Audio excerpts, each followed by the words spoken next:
So ma'am, क्या आप अपना ब्रीदिंग पैटर्न को नोटिस करते हो? हाँ, ऑफ कोर्स हम सबको चेक करते रहना चाहिए हमारा ब्रीदिंग पैटर्न क्या है। क्या होता है, हम कभी कभी स्ट्रेस्ड आउट हो जाते हैं और हम डीप ब्रीदिंग करना भूल जाते हैं। ब्रीदिंग पे ही हमारी लाइफ बेस्ड है। जो सबसे इम्पोर्टेंट एस्पेक्ट जिस पर हमारी लाइफ बेस्ड है वो ब्रीदिंग है। 4 minutes of not breathing and we are not here anymore. So breathing has to be very mindful in the sense कि आपको अवेयरनेस होनी चाहिए। When are you breathing very rapidly, when are you breathing shallow, when how can you breathe more deep and how can you slow down your breathing. You know, वो animals जो बहुत rapid breathing करते हैं, कहा जाता है कि उनकी लाइफ स्पैन उनका बहुत शॉर्ट है। आपने देखा है डॉग्स बहुत फास्ट ब्रीदिंग करते हैं। तो जो लोग फास्ट ब्रीदिंग करते हैं, ये एक योगा का कॉन्सेप्ट है, वो कहते हैं कि लाइफ शॉर्ट हो जाती है। और जो लोग स्लो ब्रीदिंग करते हैं, स्लोइंग डाउन ऑफ ब्रीदिंग, उनकी लाइफ जो है वो प्रोलॉन्ग्ड होती है। तो जैसे टॉर्टोइज या टर्टल है, वो बहुत कम ब्रेथ्स लेता है पर मिनट और उसकी लाइफ आप देखिए वो 80 और 100 ईयर्स तक सर्वाइव करते हैं। तो ब्रीदिंग जो है हमारी लाइफ को डिटरमिन करती है, जो लाइफ स्पैन है। आप खाली चार्ट भी बना सकते हैं ब्रीदिंग की। You can just being mindful of your breathing is सो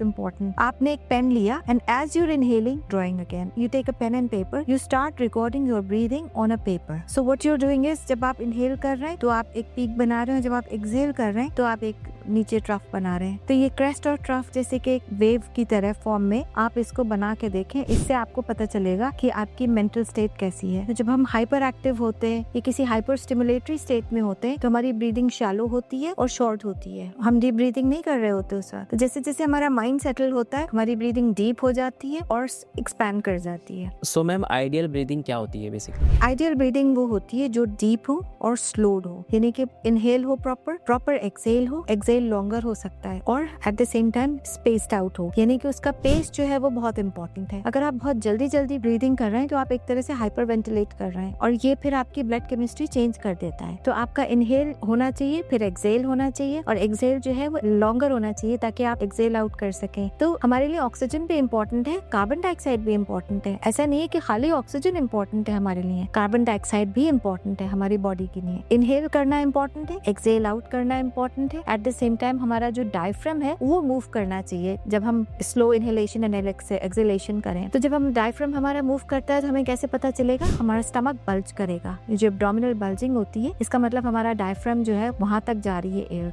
तो जब हम डीप इनहेल करते हैं तो हमारा डायफ्राम को शाउट होना चाहिए, and our abdomen should bulge. और फिर हम एक्सहेल आउट करते, एब्डोमेन भी पीछे जाएगा। तो हमारी ब्रीदिंग स्लो होनी चाहिए एंड डीप होनी चाहिए।